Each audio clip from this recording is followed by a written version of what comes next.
Boa noite, irmãos.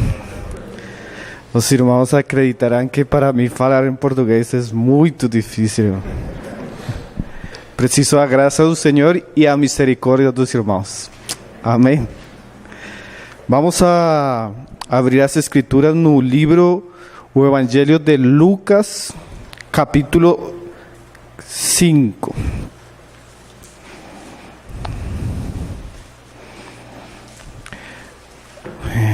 Ontem nós estivemos falando da importância da pregação em 3 esferas, né? Falamos que o Senhor pregava a palavra no ambiente da sinagoga, o Senhor pregava a palavra e fazia milagres nas casas dos discípulos, e o Senhor também ele ia para o trabalho dos discípulos. E nós falávamos da importância de que em nossos dias a igreja tenha a consciência da pregação da palavra, né? Nós olhávamos para o Senhor e o Senhor falava que o ministério principal que ele fazia era pregar o Evangelho. Para isso ele vino, né? Então nós fomos encorajados para ter em conta este aspecto.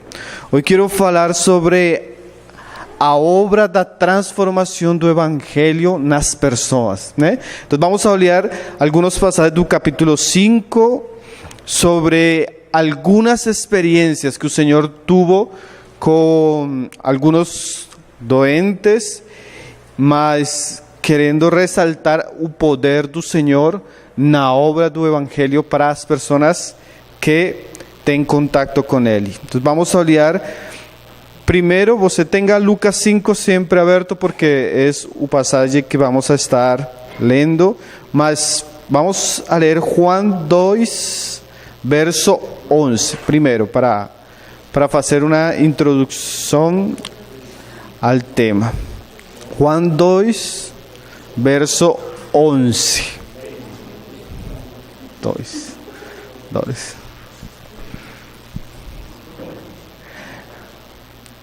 Diz: com este deu Jesus princípio a seus sinais em Caná de Galileia. Manifestou a sua glória e os seus discípulos creram nele.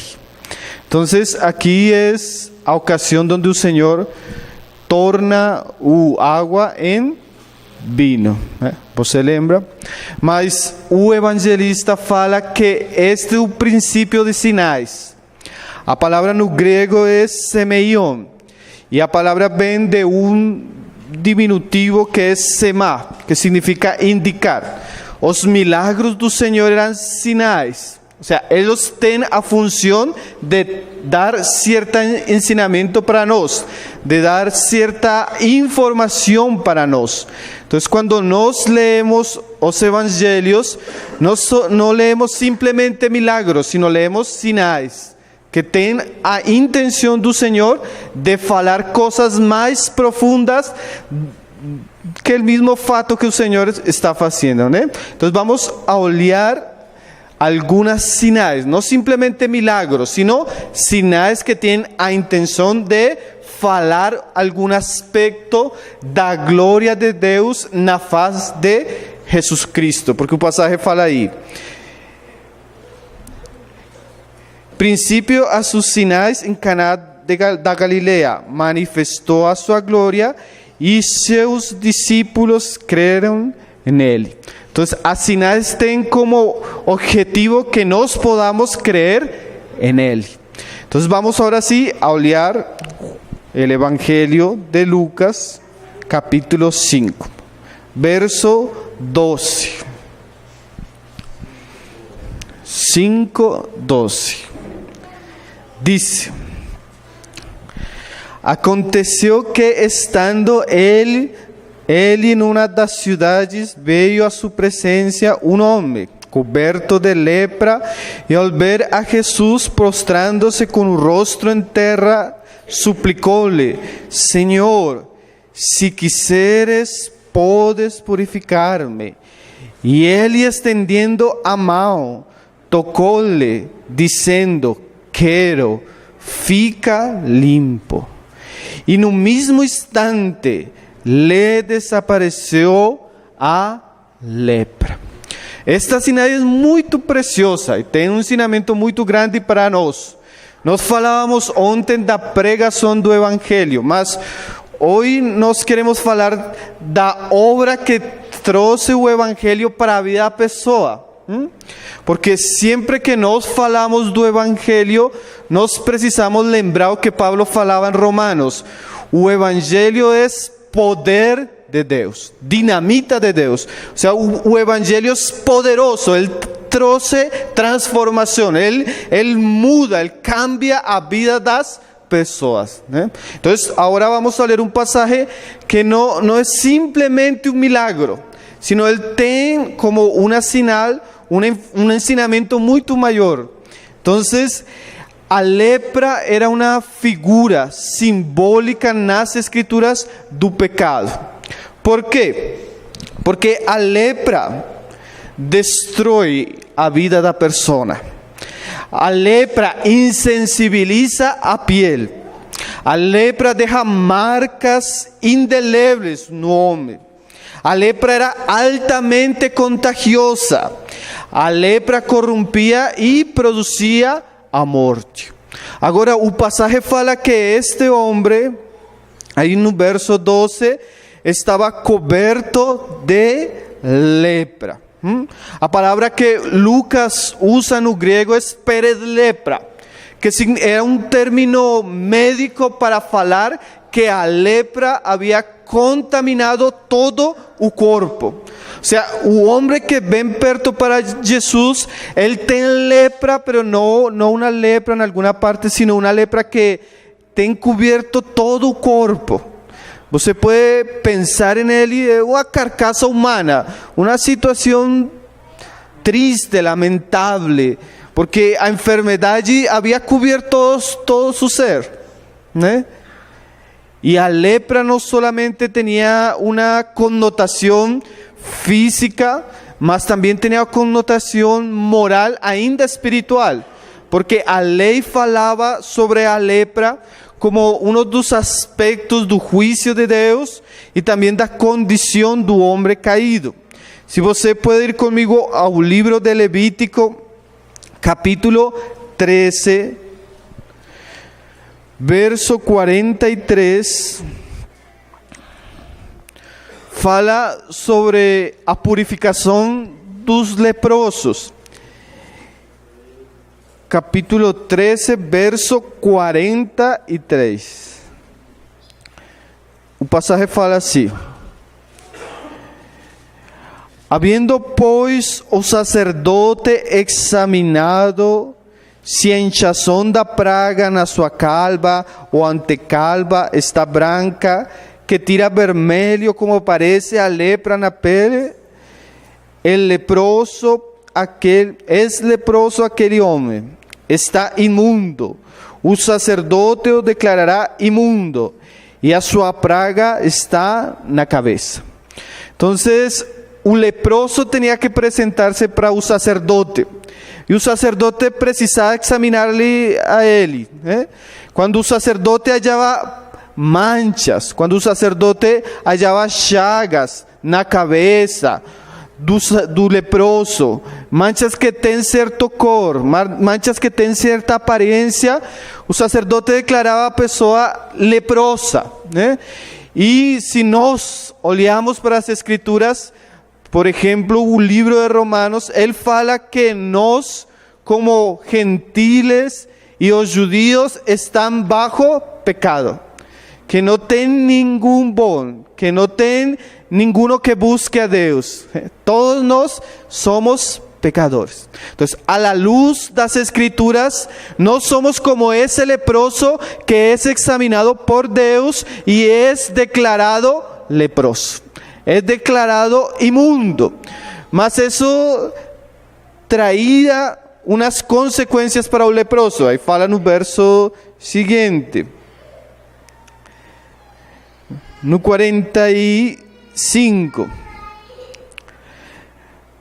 as vestes do leproso em quem está a praga serão rasgadas, e seus cabelos serão desgrenhados. Cubrirá o bigode e clamará: imundo, imundo.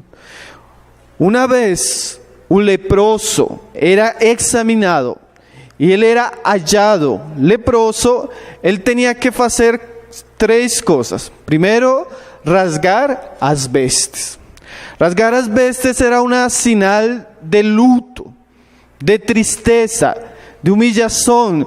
Él tenía que reconocer que su condición era triste y lamentable. A veces las personas hablan así: todos somos pecadores. Y es verdad, todos no somos leprosos. Mas a actitud de nós para o pecado no es actitud correcta. Actitud de un leproso, él tenía que tener una actitud de luto, una actitud de que él se había visto leproso y a lepra iba a matar a él. Él se había visto leproso y a lepra iba a apartar a él de povo.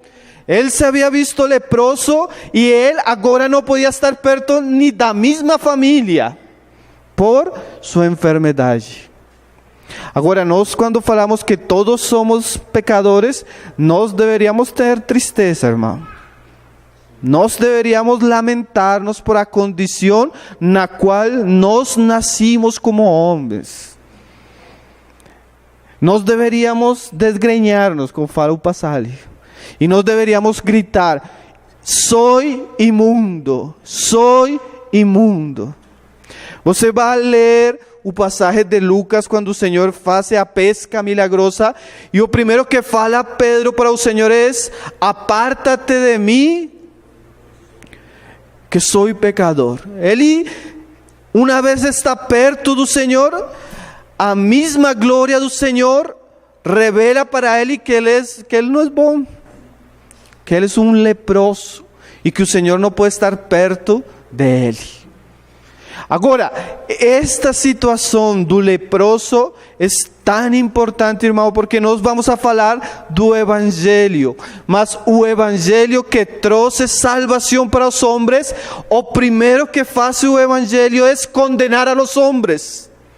Se você lê o capítulo 2, capítulo 1, 2 e 3 do Evangelho de Romanos, o primeiro que faz Pablo é condenar a los homens. ¿Para quê? Para que o homem, vendo sua condição, ele pueda gritar: imundo, imundo. Mas al encontrarse ele imundo, ele puede hallar a gran salvação em Cristo Jesús. Amém? Então, é muito importante a figura do leproso, porque quando o homem não se dá conta da sua condição, ele não vai valorar a obra de Cristo. Amém? Então voltemos para o Evangelho. Lembre, Lucas 5.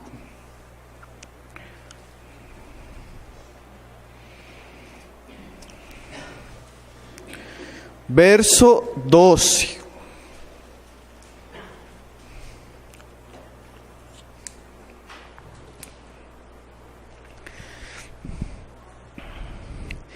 Veio a sua presença um homem coberto de lepra. Ao ver a Jesus, postrando-se com o rosto em terra. Irmão, este homem é um leproso. E você olha o passagem de Levítico, e o leproso não podia estar perto do povo. Ele tinha que estar às aforas da cidade, solitário, porque a condição dele era muito... Ele não podia estar perto das pessoas porque a lepra era contagiosa. Mas ele tem a ousadia de acercar-se para Jesus. E não somente a ousadia de acercar, sino ele fala e se postra delante de Jesus. E ele fala: Senhor, se quiseres, podes purificar-me. O assunto não é simplesmente de uma cura. O assunto não é simplesmente de uma enfermidade. Ele precisa purificação. E a purificação tem uma conotação espiritual. E você vai olhar passagens onde o evangelho, a obra do evangelho na pessoa é justificação, redenção, salvação, novo nascimento, mas também fala de purificação. Por isso eu falava que o milagre não é simplesmente um milagre, ele tem um ensinamento para nós. Se você pode abrir primeiro a los Coríntios, onde Pablo fala esse linguagem, e onde Pablo fala a lepra que os coríntios tinham antes de Cristo, mas como eles foram purificados, eles foram limpiados. E vamos a ver lo que é a lepra na carne de antigos crentes agora. 1 Coríntios 6, verso 9. Diz: ¿O não sabeis que os injustos não heredarão o reino de Deus? Não vos enganéis, nem impuros, nem idólatras, nem adúlteros, nem afeminados, nem sodomitas, nem ladrones, nem avarentos, nem bêbados, nem maldicentes, nem roubadores heredarão o reino de Deus. Aí você vê as chagas da lepra. Quais são as chagas da lepra que fala o passagem? Injustiça. Os injustos, irmão, a pessoa que ela é caluniadora, que ela é tramposa, que ela é mentirosa. Que mais? Ni los impuros, ni los idólatras. Pessoa que pratica culto religioso, oculto, maligno. A pessoa que tem problemas com álcool, a pessoa que tem problemas de imoralidade sexual, a pessoa que tem problemas com homossexualidade, a pessoa que tem problemas com o dinheiro, a pessoa que tem problemas com uma boca sucia, onde fala palavras ruins. Essa é a lepra do homem. E quando Pablo começa a falar sobre isso, ele fala: e vosotros eso erais. O sea, os coríntios eram também leprosos. Mas aconteceu algo para eles. Fala o verso seguinte: tais fustes, no 11, algunos de vos, mas vos lavastes, mas fostes santificados, mas fostes justificados em o nome do Senhor Jesucristo e no Espírito do nosso Deus. Então você olha a palavra, vos fuistes lavados, né? Então a pregação do Evangelho tem o propósito de lavar a enfermidade do homem. E a enfermidade do homem é o pecado. A lepra é simplesmente uma simbologia da condição do homem. E Paulo fala para eles: vos fuisteis lavados, vos fuisteis santificados, justificados. ¿Por qué estamos falando esto, irmãos? Quando nós começamos a pregar o Evangelho tem propósito. E um propósito central na pregação do Evangelho é livrar ao homem da condição caída de sua mesma natureza. Purificarlo de tal maneira que o homem seja livre, limpio, sano, curado da maldade que ele era caracterizado. Amém?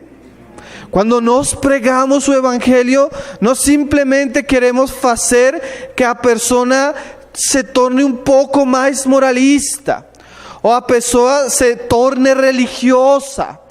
A pregação do Evangelho tem como fim transformação da vida. Em termos bíblicos, tem como fim livrar a pessoa da antiga maneira de viver. Limpiar da lepra. Amém? Então vamos a voltar. Vamos a olhar Efésios 2, verso 1.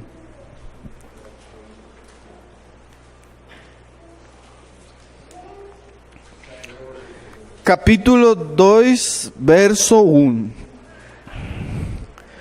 Pablo fala em passado, porque as pessoas para as que ele fala já são crentes, né? Diz: Ele vos deu vida, estando vos mortos nos vossos delitos e pecados. Nós éramos como aquele leproso, irmãos, mortos em vida.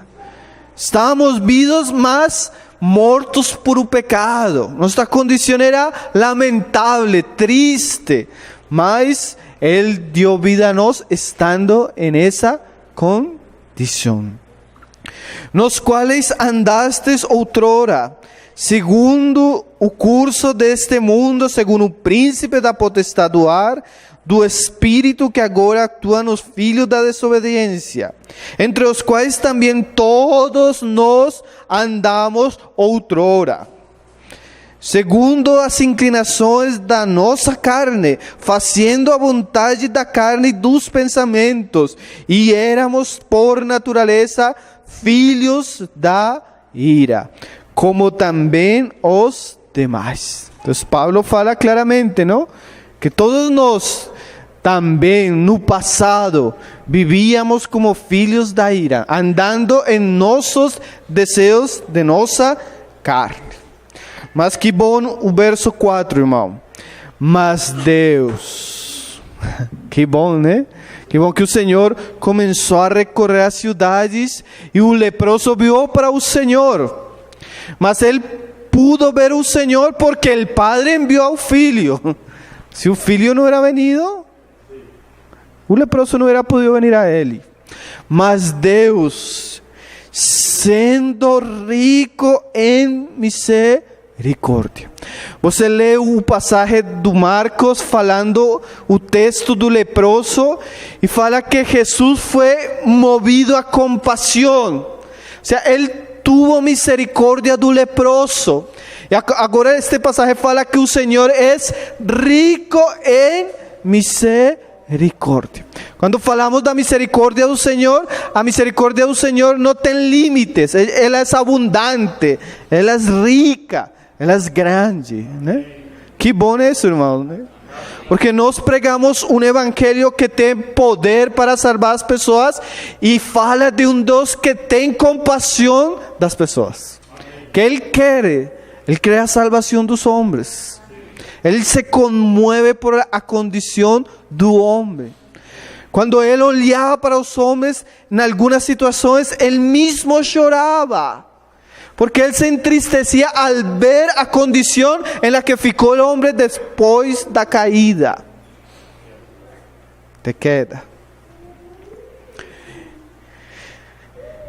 E diz: mas Deus, sendo rico em misericórdia, por causa do grande amor com que nos amou, e estando nós mortos em nossos delitos, nos deu vida, juntamente com Cristo.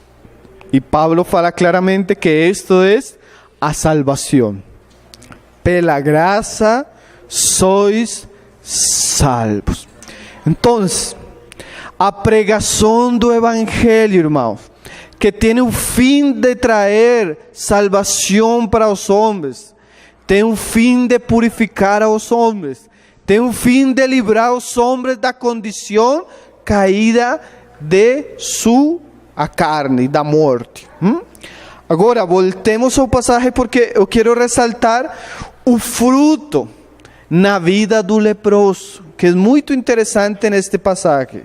Lucas 5, verso 13.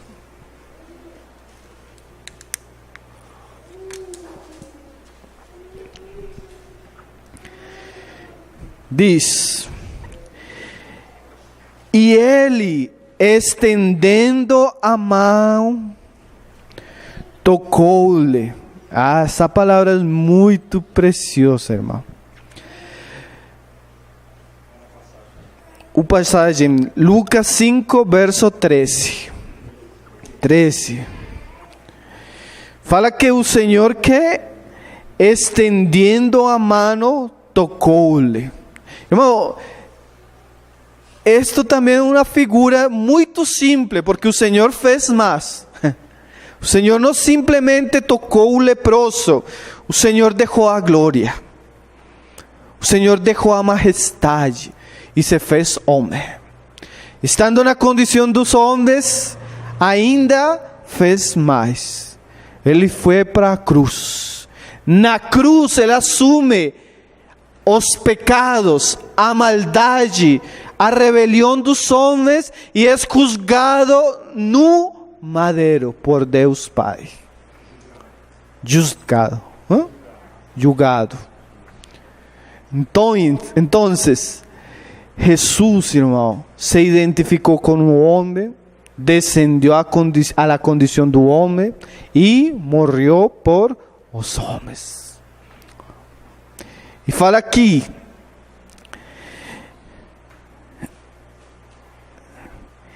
quero, fica limpo.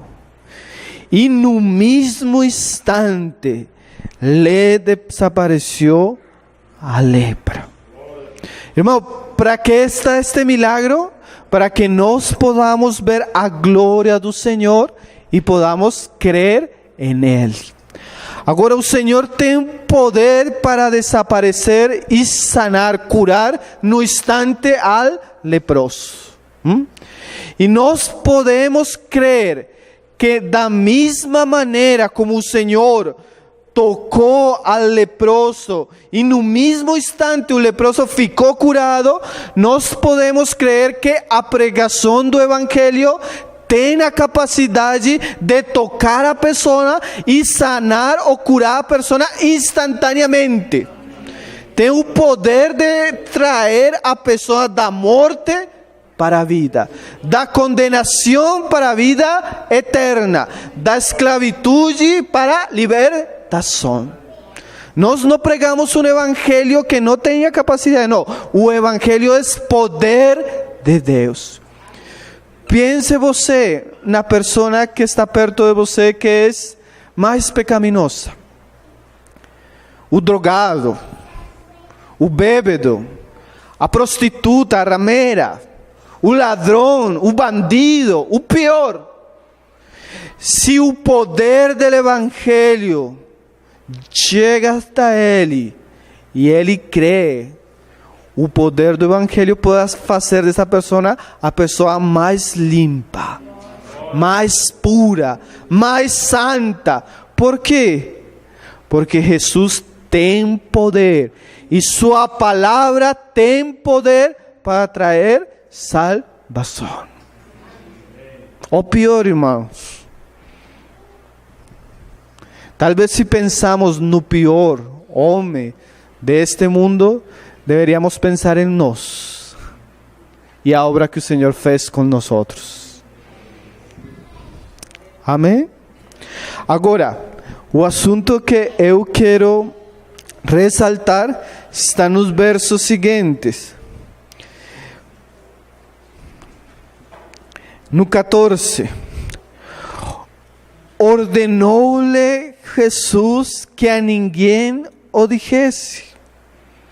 Mas vai, disse, mostra-te ao sacerdote e oferece pela tua purificação o sacrifício que Moisés determinou para servir de testemunho ao povo.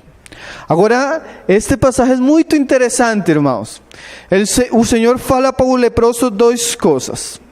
Diz, Móstrate ao sacerdote e oferece. Agora, o Senhor fala para o leproso para que ele cumpra o mandamento da lei. Se você olha Levítico, os leprosos tinham que vir para onde o sacerdote examinar, e se ele era hallado limpo, ele tem que oferecer um ritual. Agora, o que significa isso para nós? Lembre que isto é simbólico, irmão. Quando uma pessoa tem um encontro com Jesus, com o Evangelho de Jesus, com a palavra de Jesus, se o encontro é verdadeiro, o encontro tem fruto na vida da pessoa. Você olha que a lepra foi curada no instante. Agora, quando nós pregamos o Evangelho, se a predicação do Evangelho foi certa, porque você hoje em dia encontra o Evangelho muito diluído, ¿sí? O Evangelho misturado com muitas coisas. Então, a mistura geralmente não trouxe verdadeiras conversões, ¿sí? É um problema de nossa geração. Pablo fala que quando nós mesclamos o Evangelho com a sabedoria dos homens, o Evangelho se torna vano. Vão.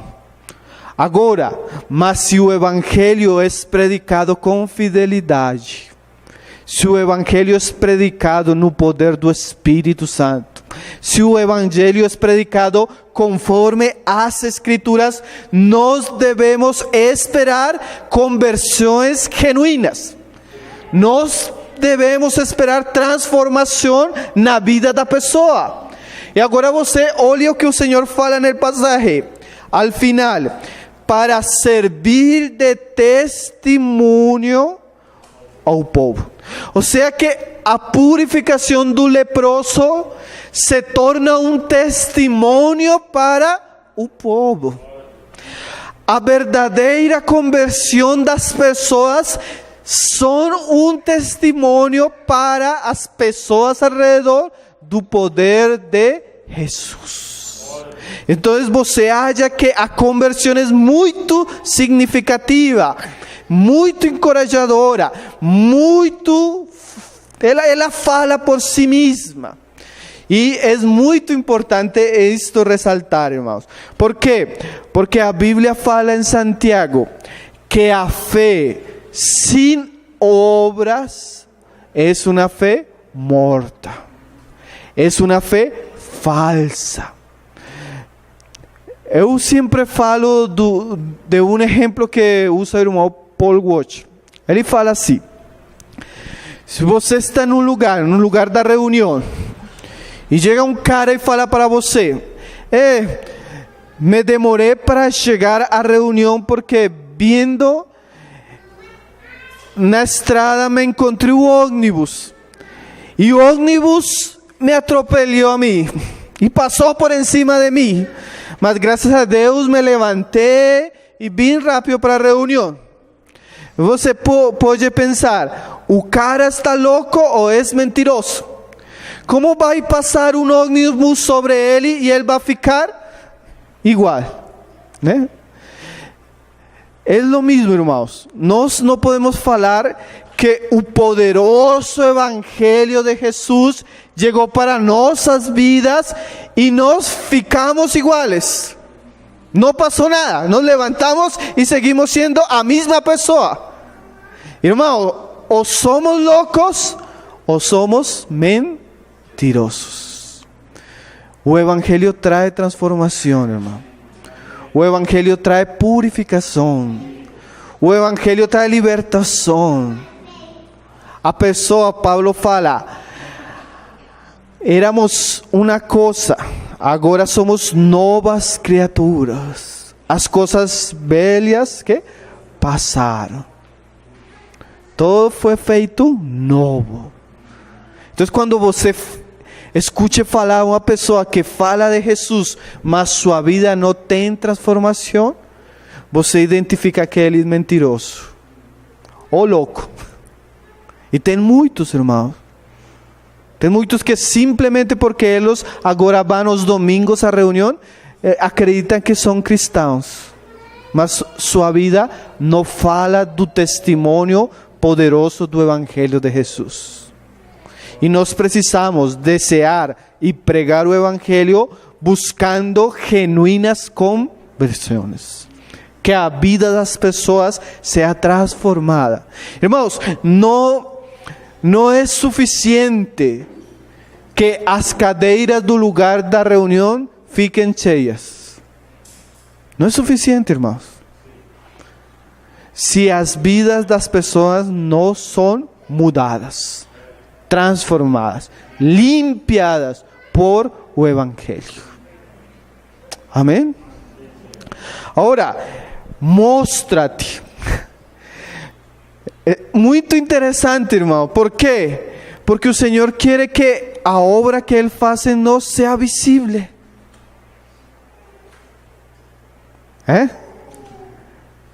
Quando você conhece a Jesus e Jesus transforma a sua vida, isso se tem que tornar visível. De maneira que as pessoas possam olhar para você e possam dizer: uau, o Senhor sanou a ele, o Senhor curou a ele, limpiou a ele. Mas se você não tem que mostrar, você tem que arrepender-se porque sua fé não é genuína. Agora você pode falar: eu creio, mas Tiago fala: os demônios também creem e temem. Por quê? Porque pode ser que a fé de vocês seja simplesmente o emocional ou intelectual, mas não tem mudança. E quando a fé simplesmente é emocional ou intelectual, sem mudança, a Bíblia fala que é uma fé falsa. Não é uma fé genuína. Você pode olhar, muitas pessoas que chegam no ambiente da igreja, se reúnem por um tempo, mas você olha e não muda. E você fica estranhado. Porque como existe uma fé genuína como o ouro, também tem falsificações em nossos dias, irmão. E mais por o ambiente apóstata que prima no cristianismo. Basta ver os pregadores mais conhecidos da igreja de nossos dias para ver apostasia. Você olha para o pregador e o pregador no púlpito só fala piadas. A igreja se caracteriza mais por o entretenimento que por santidade. Os mais famosos são os cantores. E todo um ambiente de orgulho, de arrogância, de vanidade e de superficialidade ha inundado a igreja. Então é muito comum que muitas das pessoas que participam do ambiente da igreja majoritária em nossos dias, é provável que não tenham a experiência genuína, porque não têm sido expostos à predicação genuína do Evangelho. ¿Me está entendendo, irmão? Mi portunhol. Irmãos, nós precisamos pregar o Evangelho com pureza. Mas nós também precisamos desejar e orar, desejar, para que Deus faça obras genuínas nas pessoas. Não simplesmente que a pessoa repita uma oração, sino que o poder do Evangelho atraviese a vida e a vida seja mudada totalmente. De tal maneira que a vida possa mostrar-se para outros. Vamos ler outros passagens, irmão. Aí em Marcos 5, verso 18.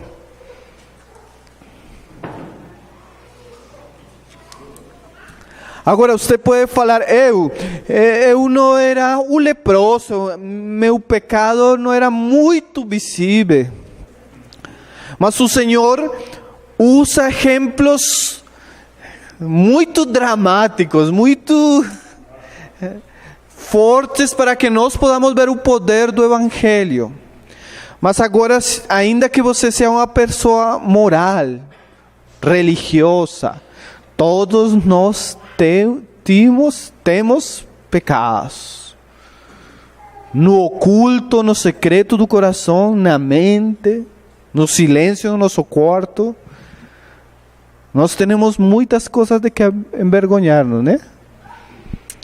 Agora mire, o caso do endemoniado gadareno, você lembra? O Senhor trouxe libertação para ele. No verso 18, fala que ao entrar Jesus no barco, suplicava a ele o que fuera o endemoniado que o deixasse estar com ele. O Senhor faz a libertação para ele e ele agora quer andar com Jesus. É muito bom, né? Mas o Senhor vai falar algo muito interessante para o endemoniado, ou aquele que era. Jesus, porém, não lhe permitiu, mas ordenou-lhe. E você lembra que esta palavra se repite? Ordenou-lhe. Um mandamento, né? Nós quando pregamos o Evangelho, depois de falar o Evangelho, se a pessoa ha creído o Evangelho e nós vemos a obra do Espírito na vida dele, agora precisamos ordenar-lhe. Que? É o que vamos olhar. O Senhor ordenou-lhe: vai para a tua casa, para os teus, anuncia-lhes todo o que o Senhor te fez e como teve compaixão de ti. Você olha, que quer o Senhor? Que Ele vai para a casa dele e mostre. Ou seja, a obra do Senhor em nossas vidas, irmão, tem que trazer testemunho para a nossa casa. Isso é muito importante, irmãos.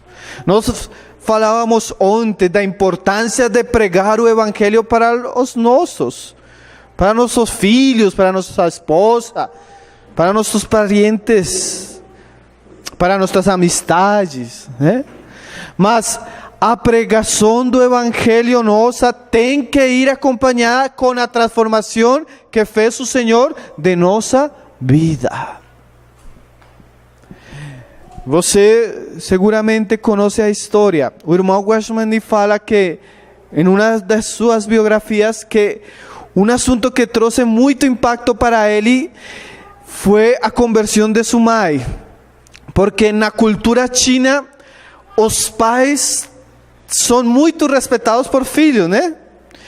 E o pai, ainda que ele se equivoque, ele não tem por que arrepender-se. Ele não tem por que confessar os pecados para seus filhos, né? E a mãe dele, um dia, depois de repreender-lhe duramente, ela olhou e se deu conta que havia pecado contra ele. E a mãe vem para falar com ele e ela se humilha delante dele e pede perdão. E para ele isso foi muito forte, porque viu a mão do Senhor na vida de sua mãe. Agora, irmãos, se o Senhor fez uma obra em nós, isso tem que ter efeitos em nossa vida familiar. Primeiramente, não lembro o nome do puritano que falava: se você não é um bom cristão na casa, você não é um bom cristão em nenhum lado.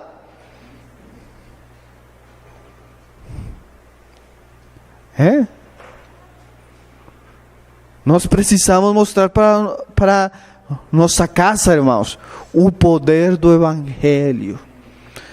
Às vezes nós falávamos ontem, a mãe tem que pregar para seus filhos, para as crianças. O pai tem que pastorear a sua esposa e a seus filhos. Agora, irmãos, isso é simplesmente a expressão da obra que o Senhor fez em nós. Nós falamos do culto familiar, do discipulado na casa, e às vezes os irmãos falam como se isso fosse algo muito difícil. mas deveria ser a norma da experiência do crente que experimentou a salvação. Agora você como mulher pode sentar-se para suas filhas e falar: eu era isto e fez isto em minha vida e o Senhor me resgatou de isto.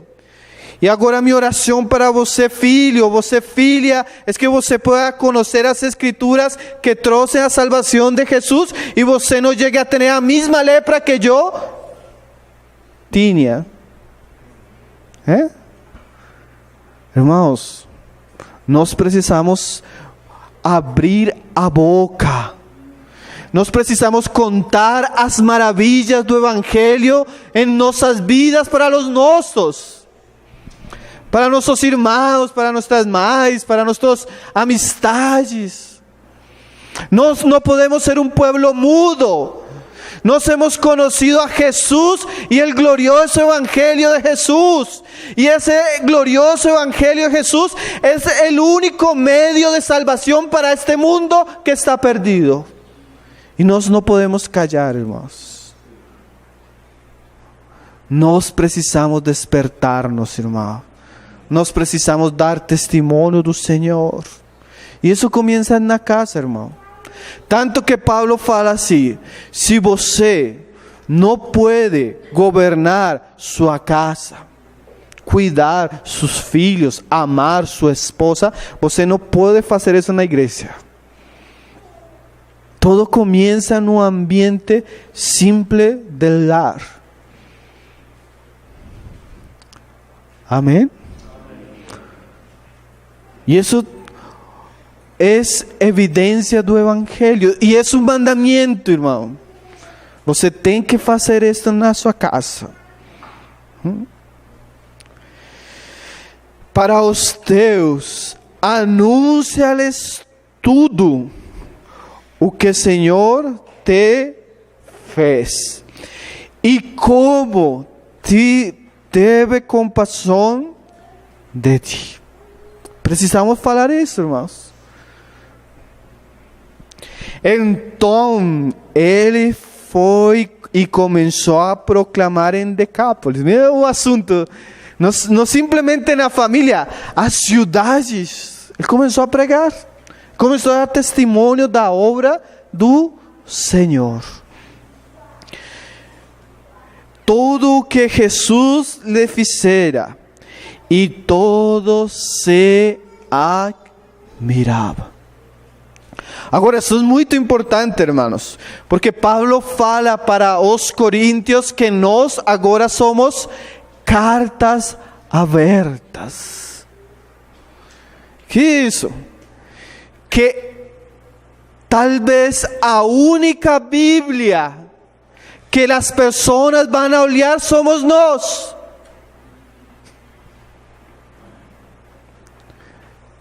E isso se torna às vezes um problema, irmão. Como fala Pablo em Romanos, os gentiles blasfeman do nome do Senhor por causa de nós.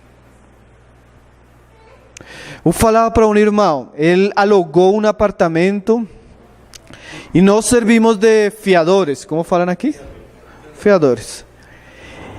E ele, em um momento, teve uma situação difícil e ele foi embora. Mas o assunto não ficou bem com o dono da casa. Então eu falava para ele, irmão, você tem que pagar a multa. E ele falou, e por quê? Eu falava para ele, agora, você pense, um dia o dono da casa chega à reunião da igreja. E olha para você e você é o que está ministrando a alabança. Louvor. O que vai pensar a pessoa, irmãos? Não vai ir, irmão, vai ir embora. Irmão, nós somos cartas abertas do Evangelho.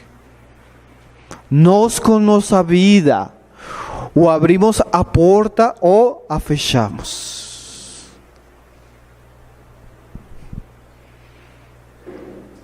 Nós precisamos expressar a pureza do Evangelho em nossa vida, nosso andar, a maneira como fazemos negócios, o trabalho, a maneira como tratamos a nossas famílias.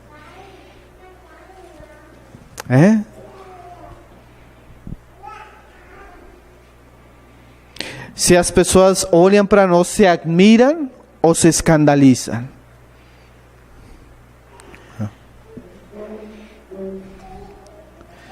Para ir terminando, fechando, irmãos, vamos a ler um passagem em Lucas 19. Lucas 19, verso 7. O Senhor relata ou fala vários casos muito importantes. João fala que o Senhor fez mais coisas que não se podiam escrever em um livro, porque Ele fez muitas coisas, muitos milagres. Mas os evangelistas, inspirados por o Espírito, registraram, têm a intenção de que nós creamos no Senhor, que Ele é o Cristo, Filho de Deus vivo. Agora, o Senhor também escolhe o relato da vida e da transformação de um homem publicano. Você lembra de Zaqueu? E os publicanos na época eram tildados como o pior dos pecadores.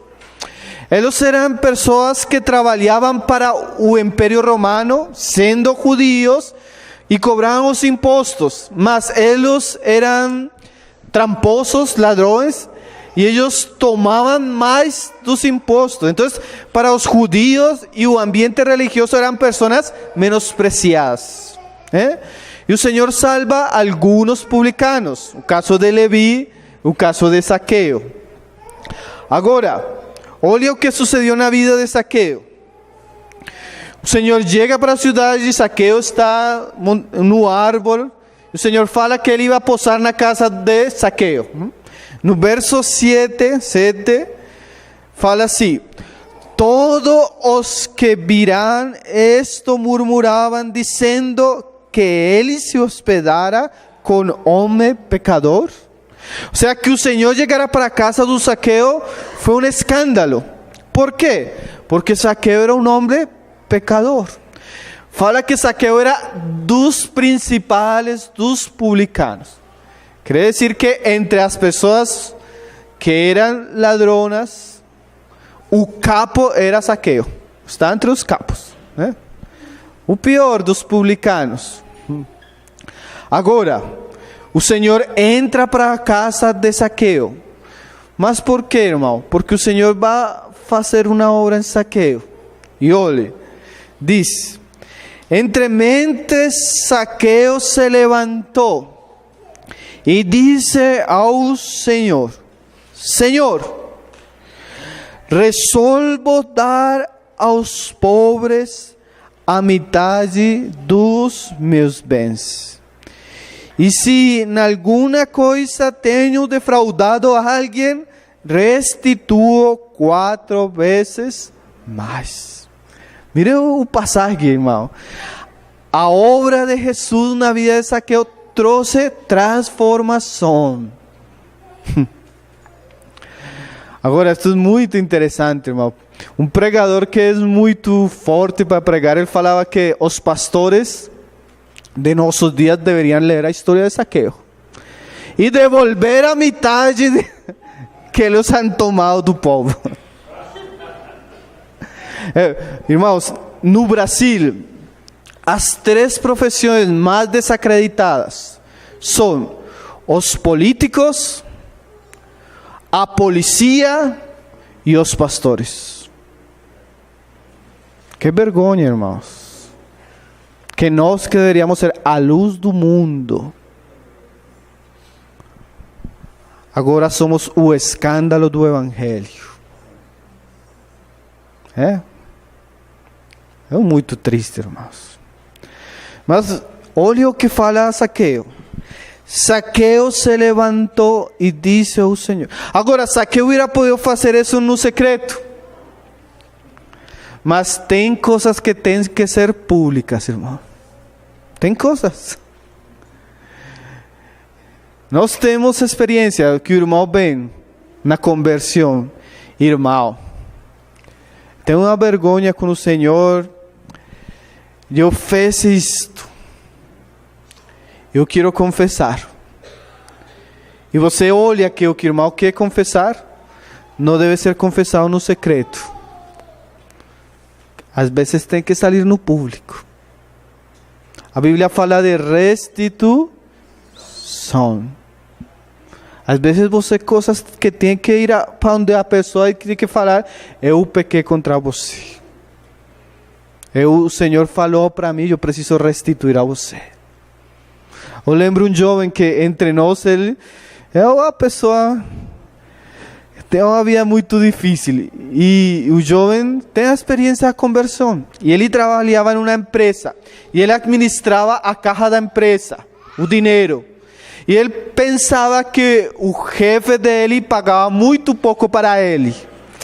Então, além do pago, do salário, todos os dias ele sacava da caixa. Todos os dias, da caixa. Ele roubava, né? E se convierte para Cristo. A palavra do Evangelho chega para ele.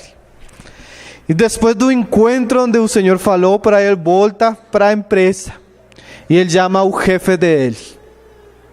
Ele fala para ele, jefe, eu tenho que falar para você.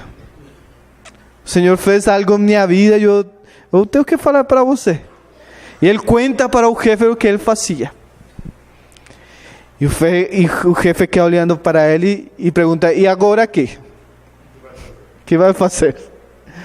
E o jovem fala, eu não tenho dinheiro.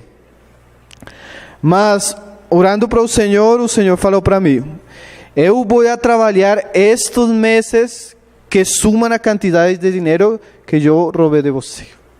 Eu vou pagar o que você roubou. Com trabalho. E o jefe falou, verdadeiramente se convertiu. Irmãos, a vida tem que ter mudança. A vida tem que ter frutos do arrependimento. Frutos do poder do Evangelho em nossas vidas. Nós temos que confessar. Nós pastoreamos uns irmãos e tem muita experiência que o irmão jovem invita a família para a reunião e a família vem, mesmo sem ser crentes. E você começa a falar com a mãe, o pai do jovem, e começa o irmão. Nós temos tanto que agradecer a vocês, porque eles pensam que é a igreja, né? Mas este jovem, como mudou ele? Agora é um filho respeitoso, agora é um filho obediente, servicial, amoroso. E você começa a olhar que nós somos testemunhas para o mundo. Mas muito triste quando o Senhor fala, que sucederá para a sal se a sal perde o sabor? Não serve para nada, né? E o Zaqueu falou publicamente e diz, Senhor, resolvo dar aos pobres a metade dos meus bens. Qual é o pecado de Zaqueu? A codícia. O amor a quê? Al dinheiro. Às vezes o Senhor quer que nós tratemos com os pecados na conversão mesmo. Que mais falou ele? E se em alguma coisa, imagine, tenho defraudado a alguém. Quantas pessoas, irmão, habría defraudado a ele, né? Restituo 4 vezes mais. Transformação. Também lembro outro jovem que chegou à igreja e era uma pessoa muito violenta, né? Um homem desses fortes que qualquer que olhar para ele mal, ele pessoa violenta. E tem conversão. E ele falou, irmão, você sabe o que fez a semana passada? Não. Fui no barrio, casa por casa, dos caras com os que eu bati e pedi perdão para eles. E um cara quedou olhando para mim. Pensou que venia. Mas o poder do Senhor, irmão. A obra do Senhor nas vidas. Então Jesus lhe disse: hoje houve salvação nesta casa. É como se o Senhor pusiera o selo, né? Agora sim, nesta casa tem salvação. Porque quando você olha uma obra genuína do Senhor, o Senhor acredita a obra, né? Ele mesmo respalda o que faz na vida das pessoas. Pois que também este é filho de Abraão, porque o Filho do Homem veio buscar e salvar o perdido. Então, irmãos, o evangelho que precisa ser pregado, que nós precisamos pregar, é um evangelho que tem que ter uma transformação nas vidas. Essa transformação, a Bíblia fala de novo nascimento, da salvação, da justificação, da redenção, mas é tão maravilhosa essa obra na vida dos que creem, que essa vida vai ser mudada. E vai ser um testemunho para a glória de Deus em a vida da pessoa. O Senhor, em nossos dias, pode levantar e prosperar sua palavra, de tal modo que nós podamos ser testemunhas da obra do Senhor na vida de outros. Podamos olhar o poder do Evangelho nas pessoas que estão ao redor nosso. Amém, irmãos? Vamos a dar graças ao Senhor por sua palavra. E bom, oh Pai, nós queremos dar-te graças, Senhor. Graças, Pai, por tu Filho, Senhor. Porque tu Filho tuvo compaixão e misericórdia de nós, Senhor. Tu Filho, sendo Deus, Senhor, se inclinou, se humilhou, se despojou a si mesmo, Senhor, para que nós pudiéramos receber uma tão grande salvação, Senhor. Agora, Senhor, nós oramos para que tu palavra nossos dias prospere, Senhor. Agora nós, Senhor, oramos para que tua palavra seja pregada em nossos dias, Senhor. Mas seja pregada com todo poder, com toda autoridade, Senhor. Que seja uma palavra que trouxe salvação, Senhor, para aqueles que ouvem, Senhor. Oh, Senhor, tu que conheces todas as coisas, Senhor, permite que a tua palavra llegue a los saqueos de nossa geração, Senhor. Permite que tua palavra llegue, Senhor, aos leprosos de nossa geração, Senhor. Aos endemoniados, Senhor, aos gadarenos, Senhor. Que muitos puedan oír tu gloriosa palavra, Senhor. E muitos sejam transformados por ela, Senhor. Muitos puedan ter salvação, Senhor, por ela, Pai. Nós pedimos isto no nome de tu Filho, Jesus, Senhor. Amém, Senhor Jesus. Amém, Senhor.